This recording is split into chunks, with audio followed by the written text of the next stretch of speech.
तो आज जिस रेगुलेटरी बॉडी की हम बात करने जा रहे हैं वो है कंपटीशन कमीशन ऑफ इंडिया या भारत का प्रतिस्पर्धा आयोग। सवाल ये है कि ये हमें क्यों और कैसे पढ़ना है। तो पहले ये हमें समझना होगा कि प्रतिस्पर्धा आयोग की अगर हम बात कर रहे हैं तो हर एक देश की अर्थव्यवस्था इस तथ्य पर उसकी सफलता निर्भर करती है कि वहाँ पर प्रतिस्पर्धी माहौल कैसा है।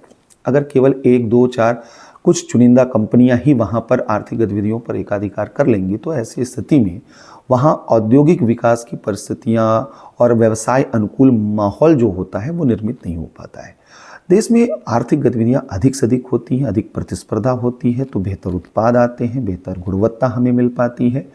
इसलिए जो है हमें हमेशा ये ध्यान रखना चाहिए कि हमारी अर्थव्यवस्था अधिक प्रतिस्पर्धी हो। तो इस पृष्ठभूमि में प्रतिस्पर्धा आयोग का गठन कब, कैसे, किस रूप में हुआ, थोड़ा इसको समझने की कोशिश करते हैं। आज़ादी के बाद हमारे यहाँ राज्य का ही एकाधिकार संसाधनों पर था।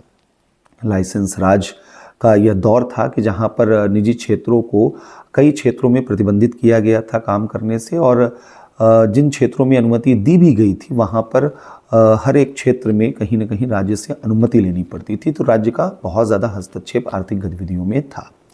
इस दौर में भी यह देखा गया आज़ादी के बाद कि कुछ औद्योगिक घराने ऐसे थे जिनको लेकर राज्य कहीं न कहीं अधिक छूट, अधिक सुविधाएं वहाँ पर दे रही थी, और यह कुछ गिनी चुनी कंपनियां ही अपना एकाधिकार भारत में स्थापित कर रही थी। इन्हीं चीज़ों को रोकने के लिए 1969 में इंदिरा गांधी जी के द्वारा MRTP एक्ट 1969 लाया गया, यानी एकाधिकार और प्रतिबंधात्मक व्यापार व्यवहार अधिनियम। इस अधिनियम के तहत जो कंपनियां थीं उनके एकाधिकारवादी प्रवृत्तियों को प्रतिबंधित करने का प्रयास किया गया। लेकिन यह MRTP एक्ट लाइसेंस राज को और मजबूती देने का कारण बन गया, क्योंकि अब इसके जरिए राज्य निजी क्षेत्रों पर और नियंत्रण कर सकती थी। तो यह जो दौर था आज़ादी के बाद का 1990 तक हमारे यहाँ जो प्राइवेट सेक्टर थे उनके पास बहुत इंसेंटिव नहीं थे, बहुत मोटिवेशन यहाँ पर नहीं थे। 1990 के बाद आर्थिक उदारीकरण हमने शुरुआत किया, क्योंकि दुनिया भर में बाजारवादी अर्थव्यवस्था का प्रचलन हो चुका था। अब बाजारवादी अर्थव्यवस्था और मुक्त व्यापार की प्रवृत्तियां जब पूरे विश्व में आएंगी तो भारत में भी ये जरूरी था कि हम निजी क्षेत्रों को प्रोत्साहित करें, क्योंकि एक और अनुभव हमने देखा हुआ था कि जो सार्वजनिक क्षेत्र की कंपनियां थीं वह घाटे में चल रही थी और उतने इफ़िशिएंटली वो वहाँ पर काम नहीं कर रही थी। तो हमारे देश के जो रिसोर्सेज हैं उनका तो यूटिलाइजेशन ही नहीं हो पा रहा था, देश का इकोनॉमिक ग्रोथ ही नहीं हो पा रहा था। तो हमें लगा कि अगर निजी क्षेत्रों को हम बढ़ावा देते हैं तो इकोनॉमिक ग्रोथ भी होगा और साथ ही साथ यहाँ पर जो है हम वैश्विक अर्थव्यवस्था के साथ अपने को कनेक्ट कर पाएंगे।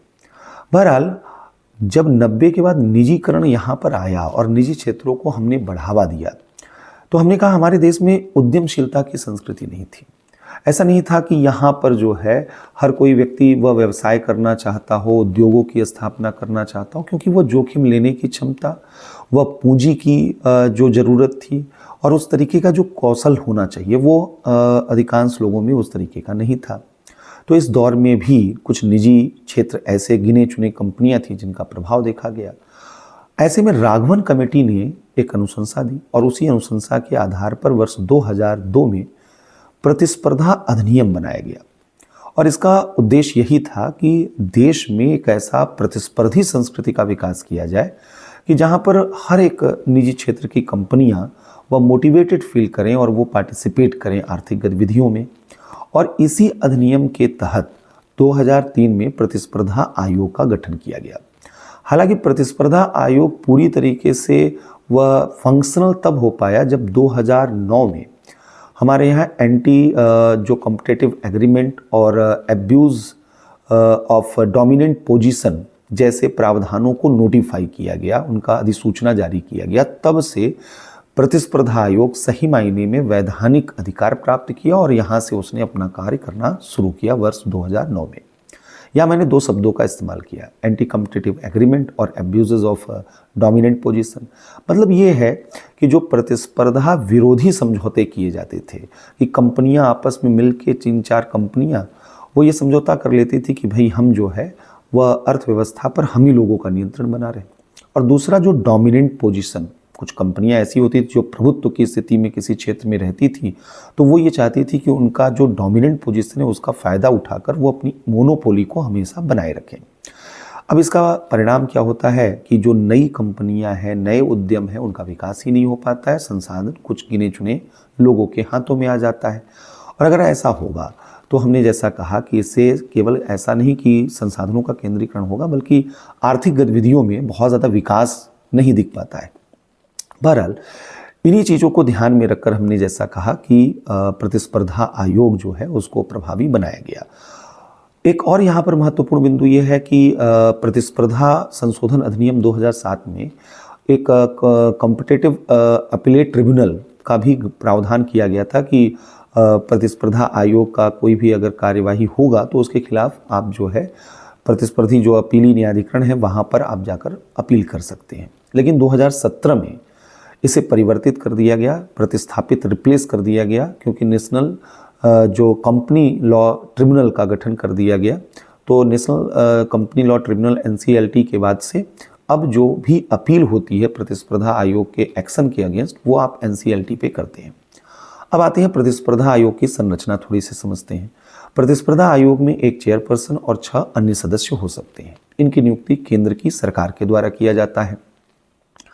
ये जो अध्यक्ष और सदस्य होते हैं, इनकी योग्यता के बारे में जो बताया गया है वो ये है कि ऐसे व्यक्ति होने चाहिए जो योग्य हों, सत्यनिष्ठ हों, उच्च न्यायालय के न्यायाधीश रहे हों या उच्च न्यायालय के न्यायाधीश बनने की योग्यता रखते हों, और साथ ही अंतर्राष्ट्रीय व्यापार, वित्त, विधि, लेखा या वाणिज्य, प्रशासन, पब्लिक अफेयर जैसे मामलों में लगभग 15 वर्ष का उनके पास जो है कम से कम व्यावसायिक अनुभव हो। तो ऐसे लोगों को अध्यक्ष और सदस्य के रूप में नियुक्त किया जा सकता है। इस कमीशन का जो ऑब्जेक्टिव है वो ऑब्जेक्टिव क्या बताया गया? ऑब्जेक्टिव पहला ये था कि एंटी कॉम्पिटिटिव जो प्रैक्टिसेस हैं उनको रोका जाए, प्रतिस्पर्धा विरोधी व्यवहार को रोका जाए। दूसरा ऑब्जेक्टिव ये था कि देश में प्रतिस्पर्धा की संस्कृति को बढ़ावा दिया जाए और उसको संरक्षण दिया जाए। तीसरा, कंज्यूमर राइट को प्रोटेक्ट किया जाए, उपभोक्ता अधिकारों के हितों की रक्षा की जाए। और चौथा, यहाँ पर यह भी बोला गया था कि हम जो है जो व्यापार की स्वतंत्रता है उसको सुनिश्चित करें। ये 4 ऑब्जेक्टिव, मेन ऑब्जेक्टिव प्रतिस्पर्धा आयोग का यहाँ पर बताया गया। अब सवाल ये है कि प्रतिस्पर्धा आयोग जो है वो कैसा काम करता रहा है, क्या इसकी भूमिका रही है, हम इसे किस रूप में देख सकते हैं। अगर हम यहाँ पर प्रतिस्पर्धा आयोग की भूमिका की बात करें तो सबसे पहला जो इसका रोल रहा है, इसने प्रतिस्पर्धा विरोधी जो गतिविधियां हैं उनको रोकने के लिए हर संभव प्रयास की। और इस संबंध में प्रतिस्पर्धा विरोधी गतिविधियां क्या हो सकती हैं समझना बहुत ज़रूरी है। देखिए, हमारे यहाँ पर जैसा हमने कहा ना कि कुछ कंपनियां एकाधिकार अपना बनाने का प्रयास करती हैं कि कोई नए उद्यमों का विकास न हो पाए और देश की पूरी आर्थिक गतिविधियां इन गिनी चुनी कंपनियों के इर्द गिर्द यहाँ पर रहे। इसके लिए क्या करते हैं? ये एक तो कार्टेलाइजेशन करते हैं, कार्टेलाइजेशन और प्राइस फिक्सिंग का काम करते हैं। मतलब जो गिनी चुनी कुछ कंपनियां हैं वो आपस में मिलकर एक कार्टेल बनाती हैं और कार्टेल के जरिए ये पूरे देश में प्रोडक्शन, डिस्ट्रीब्यूशन, सेल परचेज और प्राइस डिटर्मिनेशन इन सब को निर्धारित करती हैं कि कितना उत्पादन होगा, कहाँ वितरण होगा, क्या कीमत होगी। ये आपस में कार्टेल के रूप में इस तरीके से काम करते हैं कि वो निर्धारित कर लें और इनके अधिकतम लाभ में वहाँ पर रहे। दूसरा, ये क्या करती हैं? ये प्रेडेटर प्राइसिंग का काम करती हैं। प्रेडेटर प्राइसिंग का मतलब क्या है कि ये कंपनियां जो हैं इस तरीके की होती हैं कि अपने जो है प्रभुत्व का लाभ उठाकर ये कीमतों को कई बार कम कर देती हैं। जैसे अब एग्जाम्पल के रूप में देखिए कि जियो आया, तो जियो ने क्या किया कि पहले वोडाफोन, एयरटेल, तमाम तरीके की कंपनियां यहाँ पर थी पहले से ही, और जियो ने आते ही सबको कहा कि भाई मुफ्त रिचार्ज हम आपका कर रहे हैं और सारी चीज़ें फ्री रहेंगी अगले कुछ महीने। तो इसका फ़ायदा क्या हुआ कि बाकी की जो कंपनियां हैं वो वहाँ पर सर्वाइव ही नहीं कर पाएंगी। और रिलायंस जियो इसलिए सर्वाइव कर गया कि इसका कैपिटल बेस बहुत ज़्यादा था और ये 2-3 महीने जोखिम ले सकता था। तो ये जो तरीका होता है कि अपनी कीमतों को कम करके अपने कंपटीटर है उनको आप पूरी तरीके से ख़त्म कर दें, तो ये प्रैक्टिसेस जो हैं वो मोनोपोली को बनाती हैं। और क्या मोनोपोली हो सकता है? कैसे कंपनियां मोनोपोली करती हैं? एक और तरीका होता है कि अपने डोमिनेंट यूज़ का फ़ायदा उठाकर कंपनियां छोटी छोटी कंपनियों का मर्जर अपने साथ कर लेती हैं, विलय करके और ज़्यादा बड़ी हो जाती हैं और उनका एकाधिकार और ज़्यादा महत्वपूर्ण रूप में हो जाता है। तो ये जो गतिविधियां हैं अगर ये रहेंगी तो आप सोचिए कि आपकी अर्थव्यवस्था में कोई नई एंट्री तो हो ही नहीं पाएगी, कोई नया उद्यम तो स्थापित ही नहीं हो पाएगा। तो इनका काम जो प्रतिस्पर्धा आयोग का है कि वो ऐसी गतिविधियों को रोका जाए और यहाँ पर इनके जरिए ये छोटे छोटे जो उद्योग हैं उनके हितों के संरक्षण का काम करते हैं। इससे देश में उद्यमशीलता की संस्कृति का विकास होता है, इससे देश में प्रो बिजनेस एनवायरनमेंट यहाँ पर क्रिएट होता है और जो बड़ी कंपनियां हैं उनकी जो करप्ट प्रैक्टिसेस हैं उन पर रोक लगती है। अब इसके लिए ये करते क्या हैं? इसके लिए तमाम तरीके के इनके पास अधिकार दिए गए हैं। जैसे ये इनके पास प्यूनिटिव मेजर्स भी हैं और रेमेडियल मेजर्स भी हैं, यानी ये दंड का भी प्रावधान करती हैं, जुर्माना लगा सकती हैं। जैसे कुछ एग्जाम्पल अगर हम आपको बताएं, अभी कुछ समय पहले गूगल जो एंड्रॉयड प्लेटफॉर्म है उनका मिसयूज़ कर रहा था, क्योंकि गूगल जो है वो डोमिनेंट पोजीशन पर है। जो उसका गूगल प्ले स्टोर है उसका वो इस्तेमाल करके अपनी स्थिति को और मजबूत वो लोग कर रहे थे। तो वहाँ पर इनके ऊपर जो है फाइन लगाया गया कंपटीशन कमीशन के द्वारा। इसी तरीके से ओयो होटल जो चेन है आप जानते हैं, वो भी जो है corrupt practices, anti competitive practices कर रहा था, उसके ऊपर फाइन वहाँ पर लगाया गया। इसी तरीके से टेलीकॉम सेक्टर में भी जो कंपनियां थी उनके बीच में इस तरीके के डिस्प्यूट चल रहे थे, वहाँ पर भी इसने वहाँ फाइन वगैरह वहाँ पर लगाए। तो ये एक तरीका इसका होता है, इस तरीके से वो काम करता है। दूसरा यहाँ पर क्या होता है कि ये जो कंपटीशन कमीशन है, यहाँ पर अगर कोई भी आपको इस तरीके से दिखती है प्रतिस्पर्धा विरोधी गतिविधियाँ, तो आप खुद शिकायत, कोई भी व्यक्ति शिकायत कर सकता है। दूसरा, ये स्वसंज्ञान से, सुमोटो तरीके से भी इस तरीके की चीज़ों को ले सकती हैं। और इनके पास एक बहुत महत्वपूर्ण चीज़ है कि क्वासी जुडिशियल पावर है, एक सिविल कोर्ट का स्टेटस रहता है, तो ये अपना काम आसानी से इस रूप में कर पाती हैं। तो पहला काम जो कंपटीशन कमीशन का है वो देश में प्रतिस्पर्धा विरोधी गतिविधियों को रोकना है और एक स्वस्थ प्रतिस्पर्धी माहौल यहाँ पर उत्पन्न करना है, प्रो बिजनेस माहौल उत्पन्न करना है। दूसरा इनका काम होता है कंज्यूमर राइट को प्रोटेक्ट करना, और ये सबसे ज़रूरी चीज़ होता है। कंज्यूमर राइट प्रोटेक्ट करने का मतलब ये है कि जो हमारा उपभोक्ता है वो क्या चाहता है। उपभोक्ता चाहता है एक तो क्वालिटी सर्विस, प्रोडक्ट जो है गुणवत्तापूर्ण। दूसरा क्या चाहता है, फेयर प्राइसेस, कि कीमत देखिए, जो लागत आप लोगों की उसके हिसाब से आप कीमत करिए, मनमाना कीमत आप निर्धारित न करिए। तीसरा क्या चाहता है, फ्रीडम ऑफ चॉइस, उसके पास चुनने की स्वतंत्रता हो, उसके पास विकल्प की स्वतंत्रता हो। ऐसा ना हो कि एक ही कंपनी प्रोडक्ट बना रही है, दूसरे को पनपने नहीं दे रही है और आप मजबूर हैं उसी कंपनी का प्रोडक्ट अच्छा बुरा खरीदने के लिए। तो कंज्यूमर ये चाहता है, और कंज्यूमर चाहता है कि अगर उसको किसी तरीके की प्रॉब्लम आ रही है, कोई शिकायत उसकी है, तो शिकायत निवारण तंत्र भी हो। ये काम कंपटीशन कमीशन इंश्योर करता है कि जो उपभोक्ता हैं उनको बेहतर सर्विस मिल सके, बेहतर प्रोडक्ट मिल सके, कीमत जो है वो बेहतर हो, और साथ ही साथ वहाँ कोई उनकी अगर शिकायत है उनकी सुनवाई भी की जा सके। तो ये एक दूसरा बड़ा महत्वपूर्ण काम कंपटीशन कमीशन का होता है। तीसरा, कंपटीशन कमीशन जो है वो एडवोकेसी का भी काम करती है। अभी हमने बताया ना, इन्फोर्समेंट जो है काम करती है कि वहाँ पर प्रतिस्पर्धा विरोधी गतिविधियों को रोकती है। तो दूसरा एक बड़ा महत्वपूर्ण जो काम हमने बताया वो एडवोकेसी का। एडवोकेसी का मतलब है कंपटीशन कल्चर, जो प्रतिस्पर्धा की संस्कृति है उसका विकास किया जाए। इसके जरिए वो यहाँ पर लोगों को जागरूक करती है कि प्रतिस्पर्धा का महत्व क्या है, प्रतिस्पर्धा क्यों ज़रूरी है।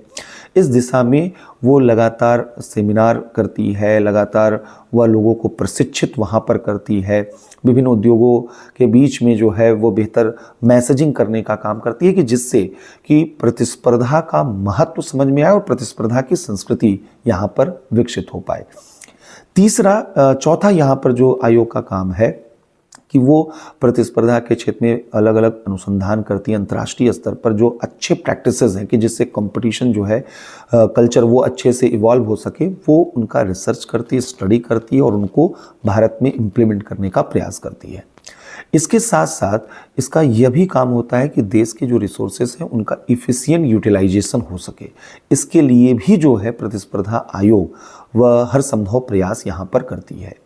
प्रतिस्पर्धा आयोग का काम ये भी रहता है, और प्रतिस्पर्धा आयोग ये काम बखूबी कर भी रही है, कि देश में एक नवाचारिता की संस्कृति का विकास किया जाए, यहाँ पर उद्यमशीलता की संस्कृति का विकास किया जाए, जिससे कि जो नए नए पार्टिसिपेंट्स जो हैं वो इस सेक्टर में प्रवेश कर सके। तो प्रतिस्पर्धा आयोग ये जो भी काम हम बता रहे हैं, इनके जरिए देश के आर्थिक विकास को सुनिश्चित करती है, देश के आर्थिक विकास की दिशा और दिशा को जो है निर्धारित करती है। अब यहाँ एक और पहलू समझिएगा, इन सब के बावजूद प्रतिस्पर्धा आयोग पर तमाम तरीके के आरोप भी लगते हैं। जैसे कहा जाता है कि यह एक दंतविहीन संस्था है।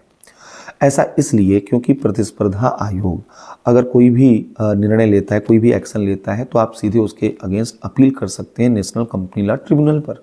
वहाँ से अपील होगा हाई कोर्ट और सुप्रीम कोर्ट। तो यह यहाँ पर होलसेल अथॉरिटी नहीं है, पूरा पावर यहाँ पर नहीं है, क्योंकि जब आप अपील करते हैं तो फिर कंपटीशन कमीशन का रोल वहाँ पर ख़त्म हो जाता है। तो कहा जाता है कि कोई बहुत ज़्यादा यहाँ पर इसके पास पावर नहीं है। ये इसलिए मुद्दा और ज़्यादा अहम हो जाता है, माना जाता है कि प्रतिस्पर्धा आयोग में राजनीतिक हस्तक्षेप बहुत ज़्यादा है, क्योंकि केंद्र सरकार के द्वारा इनके अध्यक्ष और सदस्यों की नियुक्ति की जाती है। अमूमन ये नियुक्तियां राजनीतिक होती हैं। ऐसे में अगर सरकार, जो सत्ताधारी दल है, अगर वह कुछ कंपनी या कॉरपोरेट घरानों के नज़दीक है, तो प्रतिस्पर्धा आयोग उन कंपनियों, उन घरानों के संबंध में कोई बहुत ज़्यादा एक्शन कड़ा ले पाए, ऐसा नहीं हो पाता है। और ये धारणा इसलिए अधिक मजबूत हो जाती है कि आज भी देश में एकाधिकारवादी प्रवृत्तियां देखी जा रही हैं। हिंडनबर्ग रिपोर्ट जब आया हुआ था, तो उस वक्त जो है, जो एक्शन आयोग को लेना चाहिए था या उसको कम से कम वहाँ पर स्टडी करना चाहिए था, लेकिन उस तरीके का कोई एक्शन वहाँ पर नहीं लिया गया। तो ये मोनोपोलिस्टिक एक्टिविटीज़ तो आज भी हो रही हैं, लेकिन वहाँ पर वह स्वतंत्रता और स्वायत्ता न होने की वजह से किसी तरीके का एक्शन नहीं हो पाता है। एक और महत्वपूर्ण पहलू ये है कि कंपटीशन कमीशन जो है एक रेगुलेटरी बॉडी है, और हमारे अलग अलग क्षेत्रों में बहुत सी अलग अलग रेगुलेटरी बॉडी हैं, जैसे ट्राई है, इरडा है, सेबी है, आरबीआई है। अब आर्थिक जो गतिविधियों का क्षेत्र है वो तो ओवरलैप करता रहता है कई बार। तो कंपटीशन कमीशन का जो कन्फ्लिक्ट है वो और जो रेगुलेटर हैं उनके साथ देखा जाता है। जैसे ट्राई के साथ इसका कन्फ्लिक्ट देखा गया, सेबी के साथ इसका कन्फ्लिक्ट देखा गया। तो इस तरीके के कन्फ्लिक्ट की वजह से बाजार में बड़ा कन्फ्यूजन और भ्रम की स्थिति उत्पन्न हो जाती है। तो हमारा जो ट्रस्टवर्दीनेस है ना कमीशन का, वो कमज़ोर हो जाता है। तीसरी समस्या क्या है, कंपटीशन कमीशन जो है माना जाता है कि अभी भी वह बहुत ट्रांसपेरेंट या बहुत लूसिड तरीके से, बहुत क्लियर तरीके से इसकी भूमिका, इसकी संरचना उसको निर्धारित नहीं किया गया है, जिसकी वजह से इसे माना जाता है कि ये लॉयर का या लॉ फर्म्स के लिए ये ज़्यादा वहाँ पर अनुकूल है। मतलब वो ज़्यादा इसका फ़ायदा उठाते हैं, इसकी जटिलताओं का ज़्यादा फ़ायदा उठाते हैं। तो लॉ फर्म्स जो हैं यहाँ पर बड़े स्तर पर अपना रोल प्ले करती हैं। फिर एक और बड़ी समस्या यहाँ पर ये है, जो सबसे बड़ी समस्या है, कि अब आने वाला जो समय है वहाँ पर डिफिनीशन ऑफ मार्केट वो चेंज हो रहा है। हम एक न्यू मार्केट के इरा में रह रहे हैं, और ये न्यू मार्केट है डिजिटल मार्केट।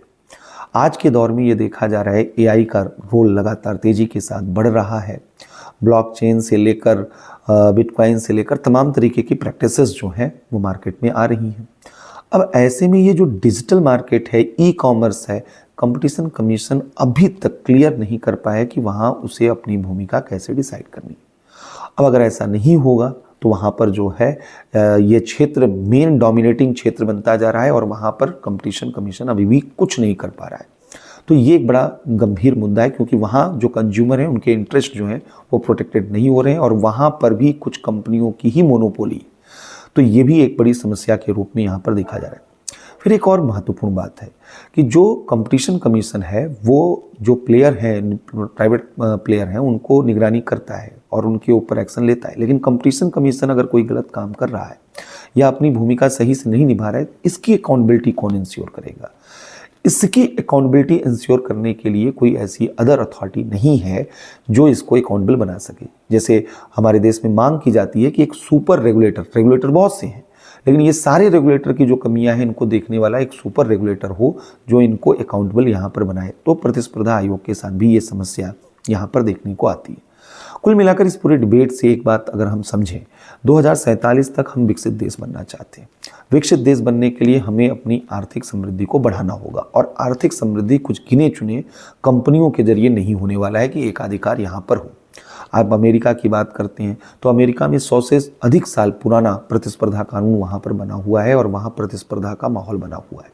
इसलिए आप देखिए अमेरिका में केवल वहाँ 1, 2, 10 कंपनियाँ नहीं हैं, वहाँ अनगिनत कंपनियाँ और वो बहुराष्ट्रीय कंपनियाँ हैं। दूसरी ओर अगर हम बात करें यूरोप की, हम ब्रिटेन की बात करें, फ्रांस की बात करें, तो कई वर्षों से यहाँ पर प्रतिस्पर्धा कानून और प्रतिस्पर्धा नीतियाँ यहाँ पर अपनाई जा रही हैं और उसका फ़ायदा है कि वो लोग वैश्विक स्तर पर उनकी कंपनियाँ बड़ी भूमिका निभा रही हैं। अगर आज हम वैश्विक अर्थव्यवस्था के साथ अपने को इंटीग्रेट करना चाहते हैं तो ये बहुत ज़रूरी है कि हम अपने देश में प्रतिस्पर्धा की संस्कृति, नवाचार, उद्यमशीलता की संस्कृति का विकास करें और यहाँ अधिक से अधिक जो उद्यमी हैं उनको हम प्रोत्साहित करें, उनको आगे बढ़ने का मौका दें। लेकिन ये तब हो पाएगा जब एकाधिकारवादी गतिविधियां रुकेंगी और इस संबंध में सबसे बड़ी भूमिका अब आप समझ सकते हैं कि प्रतिस्पर्धा आयोग की है। तो अब आप लोग इस पर एक प्रश्न भी प्रैक्टिस करिएगा कि अगर प्रश्न यहाँ पर पूछा जाए कि वर्तमान डिजिटलीकरण के दौर में प्रतिस्पर्धा आयोग की भूमिका को पुनर्परिभाषित करने की ज़रूरत है, इस संदर्भ में प्रतिस्पर्धा आयोग की भूमिका का मूल्यांकन करें 250 शब्दों में। तो फिर मिलते हैं ऐसे ही अदर जो कॉन्स्टिट्यूशनल बॉडी या स्टैच्यूटरी या रेगुलेटरी बॉडी है उसके साथ। उम्मीद है कि ये पसंद आया होगा, आपको समझ में आया होगा। मेन पर्पस ये है कि आपको समझ में आए। तो अगर कोई सुझाव हो तो आप दीजिएगा और बाकी अगर पसंद आए तो दूसरों के साथ साझा कीजिएगा। धन्यवाद।